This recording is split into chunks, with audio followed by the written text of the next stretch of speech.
அனைவருக்கும் வணக்கம். நாட்டு வெடிகுண்ட பதுக்கி வச்சிருக்கார் அப்படின்னு சொல்லிட்டு ஒரு நபரை காவலர்கள் கைது பண்ணி விசாரணைக்காக ஸ்டேஷனுக்கு கூட்டு போறாங்க.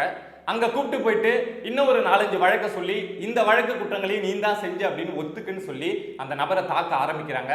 பட் அந்த நபர் கடைசி வரைக்கும் உறுதியா இருக்காரு. இல்ல மற்ற வழக்கு குற்றங்கள்லாம் நான் ஏத்துக்க முடியாது அப்படின்னு உறுதியா இருக்காரு.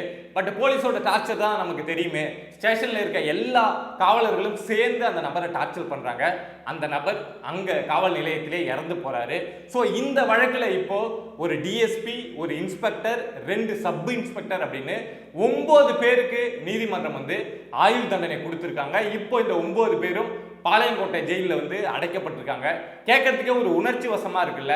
இங்க சட்டம் எல்லாத்துக்கும் மேலானது, சாமானியர்களுக்கும் சட்டம் சமமானது அப்படின்லாம் கேட்கறதுக்கே எனக்கு ரொம்ப சந்தோஷமா தான் இருக்கு. பட் இதுல ஒரு வருத்தத்துக்குரிய விஷயம் இருக்கு. என்ன அப்படின்னா, இந்த சம்பவம் நடந்து 25 வருஷம் கழிச்சு இப்போ இந்த தீர்ப்பு அப்படிங்கிறது வெளியாயிருக்கு. இதை இப்படியே கட் பண்ணிட்டு 1999 செப்டம்பர் மாசத்துக்கு போனோம் அப்படின்னா, வின்சென்ட் அப்படிங்கிற நபர் தூத்துக்குடி மாவட்டத்தில் ஒரு லோக்கல் ரவுடி அப்படின்னு சொல்லலாம். அங்கங்க அவர் மேல ஆல்ரெடி பல வழக்குகள் அப்படிங்கிறது இருக்கு.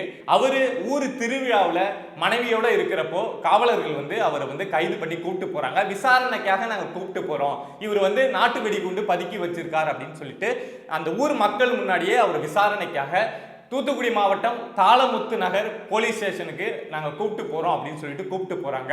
அங்கே கூப்பிட்டு போயிட்டு வச்சு இதை மாதிரி இன்னும் பல வழக்குகளை சொல்லி இந்த வழக்கோட குற்றங்கள்லாம் நீங்கள் ஏற்றுங்க அப்படின்னு சொல்லிட்டு அந்த வின்சென்ட்டை அங்கே இருக்கக்கூடிய காவலர்கள் எல்லாமே, அந்த ஸ்டேஷனில் இருக்கக்கூடிய எல்லாருமே சேர்ந்து டார்ச்சர் பண்ணுறாங்க. பட் அவரு கடைசி வரைக்கும் அதை ஒத்துக்காமலே இருந்திருக்காரு.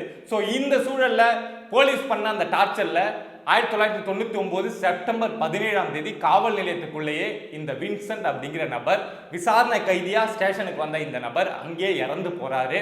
பட் போலீஸ் என்ன பண்றாங்க அப்படின்னா, ஒரு அறிவிப்பு அப்படிங்கிறத வெளியிடுறாங்க. ஏன்னா இந்த வின்சென்ட்டை ஸ்டேஷனுக்கு கூப்பிட்டு வந்ததை ஊர் மக்கள் எல்லாருமே பார்த்துட்டாங்கல்ல. ஸோ இது பிரச்சனையா போகும் அப்படிங்கிறதுனால அந்த காவல் நிலைய தரப்புலேருந்து ஒரு செய்தி அப்படிங்கிறத வெளியிடுறாங்க. இந்த வின்சென்ட் அப்படிங்கிற நபரை விசாரணைக்காக நாங்கள் ஊர் மக்கள் முன்னாடி கூப்பிட்டு வந்தோம். ஆனால் கூப்பிட்டு வந்துட்டு உடனடியாக நாங்கள் அவர் வீட்டுக்கு அனுப்பிட்டோம். அவர் வீட்டில் போயிட்டு நெஞ்சு வலி இறந்து போயிட்டாரு அப்படின்னு சொல்லி ஒரு அறிவிப்பை வெளியிடுறாங்க. அங்கே இருக்கக்கூடிய ஊர் மக்கள்லாம் ஒன்று கூடி இந்த ஸ்டேஷனில் இருக்கக்கூடிய காவலர்களுக்கு எதிராக போராட ஆரம்பிக்கிறாங்க.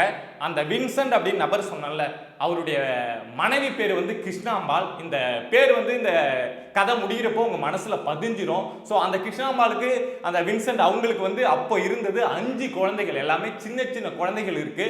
ஸோ இந்த கிருஷ்ணாம்பாள் இந்த போராட்டத்தில் ஒரு பெரிய முக்கிய பங்கு வகிக்கிறாங்க. அதாவது தன்னுடைய கணவருக்கு எப்படியாவது இந்த விஷயத்துல நியாயம் கிடைக்கணும் அப்படின்னு சொல்லிட்டு ஊர் மக்கள்லாம் ஒன்று கூட்டி ஒரு பெரிய போராட்டத்தை முன்னெடுக்கிறாங்க. ஸோ போலீஸ் சொன்னது பொய் அப்படிங்கிற விஷயம் வெளியில தெரிய வருது. தெரிய வந்ததுக்கு அப்புறம் இந்த கிருஷ்ணாம்பாள் சொன்ன விஷயங்கள்லாம் கேட்டு போலீஸ் தரப்புல உயர் அதிகாரிகள் ஒரு வழக்கு அப்படிங்கிறத பதிகிறாங்க.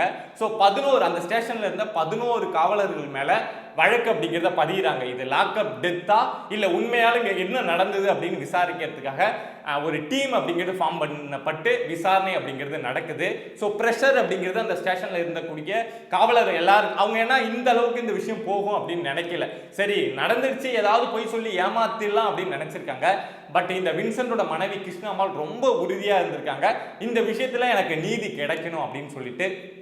ஸோ இந்த விஷயம் பெருசானதுக்கு அப்புறம் அந்த கிருஷ்ணாம்பாளை அந்த ஸ்டேஷன்ல இருந்தக்கூடிய காவலர்கள் எல்லாமே போயிட்டு மீட் பண்ணிட்டு, இதை மாதிரி நாங்கள் உங்களுக்கு பணம் கொடுக்குறோம், இவ்வளோ பணம் கொடுக்குறோம், இத்தனை லட்சம் பணம் கொடுக்குறோம், நீங்கள் இந்த கேஸை வாபஸ் வாங்கிக்கிங்க, இந்த கேஸை அப்படியே விட்டுருங்க அப்படின்லாம் சொல்லி பேசியிருக்காங்க.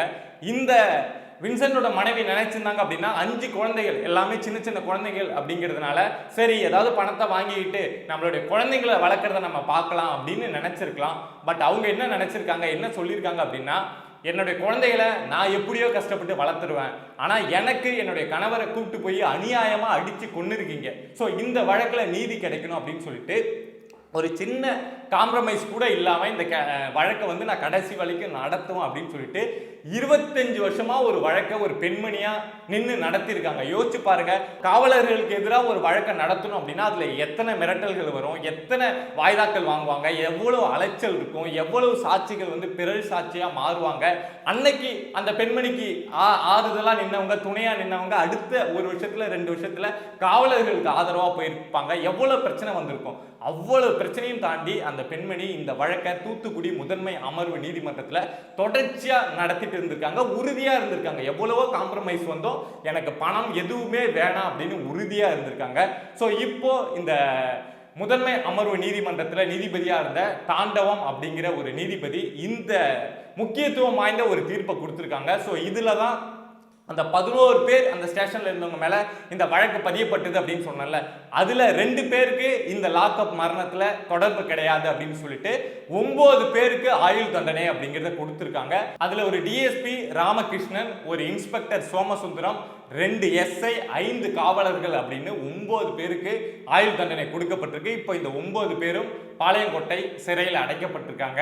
நமக்கு இந்த தீர்ப்பு கேட்கிறப்போ உண்மையாலும் ஒரு நல்ல தீர்ப்பு, சட்டம் வந்து எல்லாத்துக்கும் மேலானது அப்படின்னு தோணுது. ஆனா 25 வருஷம் முடிஞ்சு 26வது வருஷத்துல இந்த தீர்ப்பு வர்றது அப்படிங்கிறது தான் ஒரு பெரிய வருத்தமா இருக்கு. ஏன் அப்படின்னா அப்போ அந்த ஸ்டேஷன்ல ஆக்டிவா வேலை பார்த்துட்டு இருந்தாங்கல்ல, எல்லாம் போஸ்டிங்ல இருந்தாங்கல்ல, அதுல பல பேர், இந்த 9 பேர் தண்டிக்கப்பட்ட 9 பேர்ல பல பேர் ரிட்டையர்ட் ஆயிட்டாங்க. ஏன்னா அப்பவே அவங்களுக்கு வயசு 40, 45 இருந்திருக்கும். பட் இப்போ ரிட்டையர்ட் ஆகி எல்லாமே வயசானவங்க. ஒருத்தவங்க 2 பேர் தான் இந்த 9 பேர்ல சர்வீஸ்ல இருக்காங்க. தமிழ்நாட்டில் மட்டும் இல்ல, இந்தியா முழுக்க இந்த லாக்அப் மரணம் அப்படிங்கிறது நிறைய நடக்குது. குறிப்பா பாக்குறோம் அப்படின்னா தமிழ்நாட்டில் இது ரொம்ப எக்கச்சக்கம்.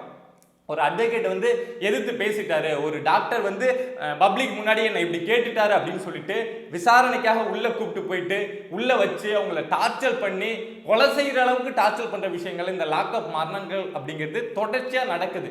இதுல இத மாதிரி தண்டனைகள் கொடுக்கப்பட வேண்டியது அப்படிங்கிறது ரொம்ப முக்கியம். அது எந்த உயரதிகாரியா இருந்தாலும் சரி, எந்த அளவுக்கு காவல்துறையில வந்து மேல இருந்தாலும் சரி, அவங்களுக்கு தண்டனை கொடுக்கப்பட வேண்டியது அப்படிங்கிறது ரொம்ப முக்கியம். அதுல எந்த மாற்று கருத்தும் இல்லை. அப்படி நடந்தா மட்டும்தான் ஒரு சாமானியன் வந்து ஸ்டேஷனுக்கு போறான், ஒரு காவலர்கள் வந்து கூப்பிட்டு போறாங்க அப்படின்னா வீட்டில் இருக்கக்கூடியவங்களுக்கு பயம் இருக்கக்கூடாது. தப்பு செஞ்சிருந்தாங்கன்னா அவங்க விசாரிக்க போறாங்க, தண்டனை கொடுக்க போறாங்க அப்படின்னு தோணணும் வீட்டில் இருக்கவங்களுக்கு. ஆனா ஐயோ கூப்பிட்டு போயிட்டாங்களே, அடிச்சு கொன்றுவாங்களே அப்படின்னு தான் இப்போ ஒரு நபரை வந்து வீட்டில் இருக்கக்கூடிய ஒரு நபரை காவல் நிலையத்துக்கு வந்து காவலர்கள் கூப்பிட்டு போறாங்க அப்படின்னா வீட்டில் இருக்கக்கூடிய அம்மாவோ மனைவி என்ன நினைப்பாங்க அப்படின்னா, ஐயோ கூப்பிட்டு போயிட்டு எங்கேயாவது அடிச்சு கொன்றுவாங்களோ அப்படின்னு தான் நினைப்பாங்க. ஸோ அந்த அளவுக்கு லாக்அப் மரணங்கள் நடக்கிறப்போ இதை மாதிரியான தீர்ப்பு அப்படிங்கிறது ரொம்ப முக்கியம். ஆனால் இந்த தீர்ப்பு இத்தனை வருஷம் கழிச்சு வந்தது தான். இவ்வளவு இந்த தீர்ப்பு வந்தும் என்ன ஒரு இம்பாக்ட் அங்கே ஏற்படுத்தும் அப்படிங்கிற ஒரு கேள்வி மனசுக்குள்ள போயிட்டே இருக்கு. அதாவது ஒரு சம்பவம் நடந்து அந்த சம்பவம் அந்த பரபரப்பை அடங்கிறதுக்குள்ள அதுக்கான தீர்ப்பு அப்படிங்கிறது கொடுக்கப்பட்டது அப்படின்னா அத மாதிரியான சம்பவங்கள் அடுத்தடுத்து நடக்காம இருக்கும். ஆனா 25, 26 வருஷம் கழிச்சு அந்த தப்பு செஞ்சவங்க வயசாகி போயிட்டாங்க, அது சம்பந்தமான எல்லாருமே அதை மறந்து போயிட்டாங்க. அப்படிங்கிறப்போ இந்த தீர்ப்பு கொடுக்கப்பட்டது கூட இங்க பெருசா மீடியாவில் பேசப்படல. பேசப்பட்டாதானே இந்த விஷயம் பரபரப்பா இருந்தா தானே அடுத்து ஒரு காவலர் வந்து ஒருத்தனை வந்து விசாரணைக்காக ஸ்டேஷனை கூப்பிட்டு போறாரு அப்படின்னா இதை மாதிரி ஒரு தீர்ப்பு வந்திருக்கு, ஸோ நாம நம்மளுடைய ப்ரொசீஜரை ஃபாலோ பண்ணி தான் விசாரிக்கணும், நம்ம இஷ்டத்துக்கு போட்டு அடிக்க கூடாது அப்படின்லாம் தோணும். பட் இப்போதான் இந்த தீர்ப்பு வெளியே வந்ததே பாதி பேருக்கு தெரியல. ஸோ இந்த விஷயத்துல நீங்க என்ன நினைக்கிறீங்க அப்படிங்கிறத மறக்காம கமெண்ட் பாக்ஸ்ல கமெண்ட் பண்ணுங்க. ஏன் ஒரு வழக்கு வந்து முடியறதுக்கு இந்தியாவில் இந்த அளவுக்கு ஆகுது? 25 வருஷம் 30 வருஷம் ஒரு வழக்கு முடியறதுக்கு ஆகுது அப்படின்னா அதுக்குள்ள குற்றம் சாட்டப்பட்ட நபரும் இறந்து போயிடுவாரு, அதனால பாதிக்கப்பட்ட நபரும் இறந்து போயிடுவாரு. அப்படிங்கிறப்போ அதுக்கப்புறம் அந்த தீர்ப்பு வந்து இங்க வந்து இந்த சொசைட்டில என்ன இம்பாக்டை கிரியேட் பண்ணிடும் அப்படின்னு நீங்க நினைக்கிறீங்க அப்படிங்கிறத மறக்காம கமெண்ட் பாக்ஸ்ல கமெண்ட் பண்ணுங்க. இதை மாதிரி சொசைட்டியில் மக்களுக்கு எதிராக நடக்கக்கூடிய விஷயங்கள் நீங்கள் தெரிஞ்சுக்கணும் அப்படின்னு நினச்சிங்கன்னா பிரபா டாக் சேனலை சப்ஸ்கிரைப் பண்ணி சப்போர்ட் பண்ணுங்கள். நன்றி.